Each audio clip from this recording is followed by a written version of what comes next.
dito muna tayo sa ating food for the soul and food for the spirit.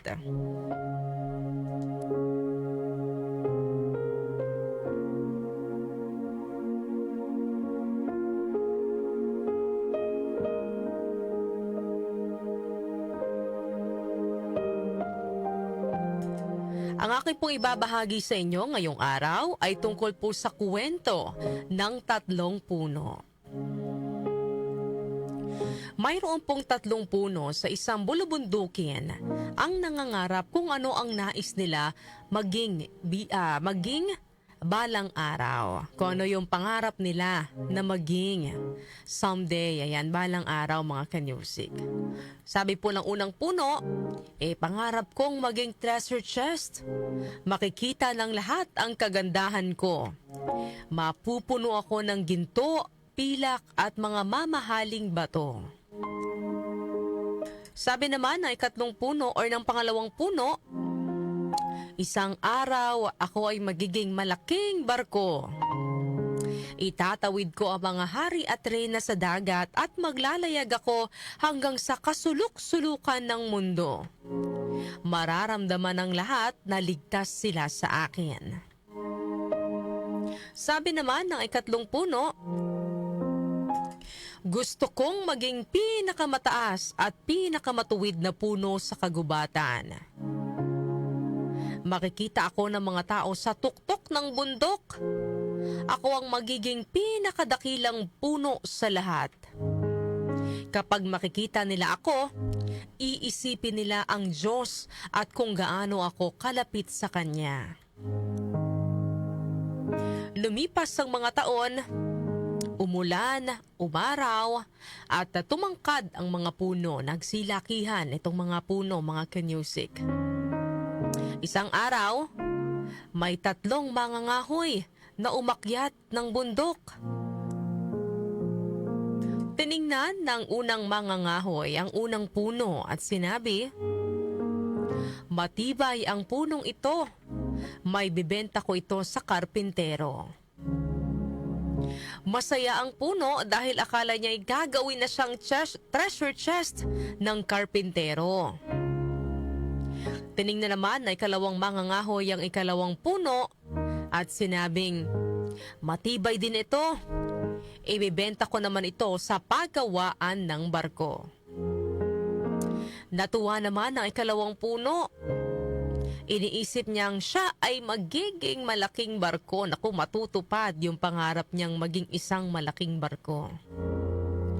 Lumapit ang ikatlong mangangahoy sa ikatlong puno. Natakot ang ikatlong puno dahil alam niyang kapag siya ay pinutol, hindi na matutupad ang kanyang pangarap. Ngunit, sabi ng mangangahoy, wala pa naman akong espesyal na paggagamitan sa punong ito, pero sige, puputulin ko pa rin. Nang may pagbili na ang unang puno sa karpintero, ginawa itong kahon upang maging pakainan para sa mga hayop. Ang kahon na ito ay inilagay sa kamaligan at pinuno ng mga dayami. Nalungkot ang unang puno at sinabi sa sariling hindi iyon ang pinapangarap niya. Ang pangalawang puno naman ay ginawang bangka. Nadismaya ang puno dahil tapos na ang pangarap niya na maging isang malaking barko na magsasakay ng mga hari at reyna. Dahil wala pa namang espesyal na paggagamitan sa ikatlong puno, ginawa mo na itong malalaking troso at iniwan sa isang bodega.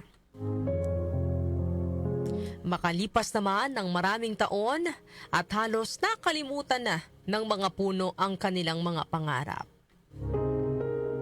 Isang araw, mayroong isang lalaki at isang babae na pumasok sa kamaligan.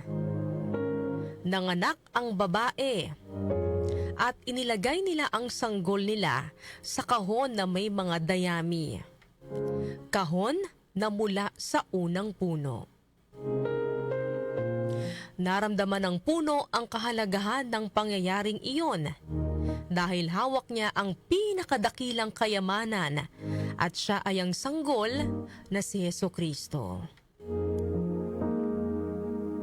Lumipas pa ang maraming taon. Isang grupo ng mga lalaki ang sumakay sa bangka na yari sa pangalawang puno. Habang sila ay nasa gitna ng dagat, sinalubong sila ng isang malakas na bagyo at hindi akalain ng puno na ganun siya kalakas para maging ligtas ang mga sakay nito. Samantala, isang lalaki ang tumayo at nagsabing, "Pumayapa ka," at biglang tumigil ang bagyo. Sa pagkakataong ito, alam ng puno na sakay niya ang hari ng mga hari sa kanyang bangka at siya ay si Jesus. Sa pangatlong puno naman, sa wakas ay may kumuha na dito. Ipinasan ito ng isang lalaki habang kinukutya ng mga tao. Pagkatapos, ipinako ang lalaki sa puno at itinayo ito sa tuktok ng bundok. Kinalingguhan, napagtanto ng puno na malakas pala siya dahil nakayanan niyang tumayo sa tuktok ng bundok at maging sobrang lapit sa Diyos dahil sa kanya ipinako si Jesus.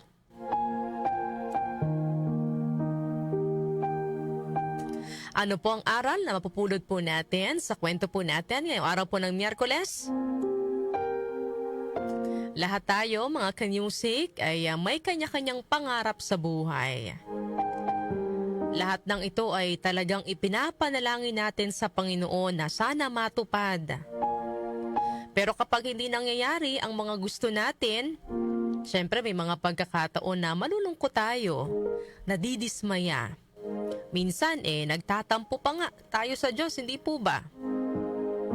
Pero okay lang namang maging malungkot, mga kanyusik. Siyempre tao din tayo, bahagi yan ng pagiging tao natin, yung emosyon, maramdaman natin na maging malungkot kapag may mga pagkakataon na hindi natin nakakamit yung mga pangarap natin, lalo na kapag pinagsikapan naman natin.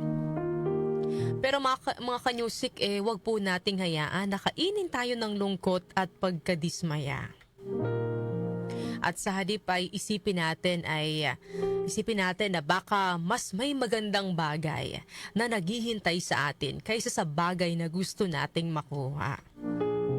Ika nga, mga kanyusik, when God closes the door, He opens the window.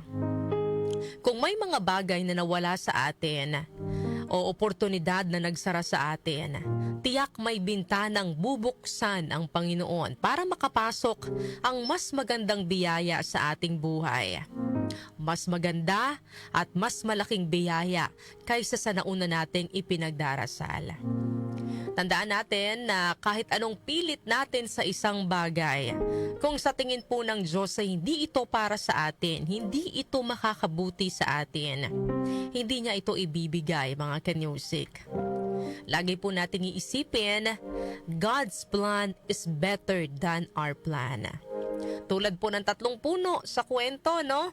Nadismaya sila noong una dahil hindi nila nakamit yung mga pangarap nila. Pero ang hindi nila alam, mas malaking purpose si Lord. Mayroon pang mas malaking purpose si Lord para sa kanila. Sabi nga po sa Proverbs chapter 19, verse 21, "Many are the plans in a man's heart, but it is the Lord's purpose that prevails." Yan po ang ating Food for the Soul and Food for the Spirit ngayong araw po ng Miyerkules.